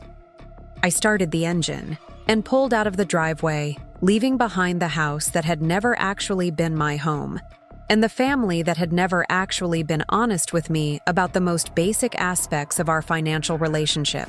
The woman who had spent 4 years sacrificing her own opportunities to help what she thought was a family in crisis was finally ready to prioritize her own interests, armed with the knowledge that her sacrifices had been built on lies and her generosity had been systematically exploited. The desert evening was painting the sky in shades of orange and pink, beautiful enough to remind me why people moved to Arizona in the first place. But for the first time in 4 years, I was seeing that beauty as someone who was free to make her own choices about where to live and how to spend her money. Someone who had finally learned the difference between family support and family exploitation. The future felt uncertain but full of possibilities, and every mile I drove away from Desert Willow Lane felt like progress toward a version of my life that would be built on honesty rather than deception, on choices rather than obligations, on investments that actually belonged to me. Up next, you've got 2 more standout stories right on your screen. If this one hit the mark, you won't want to pass these up. Just click and check them out.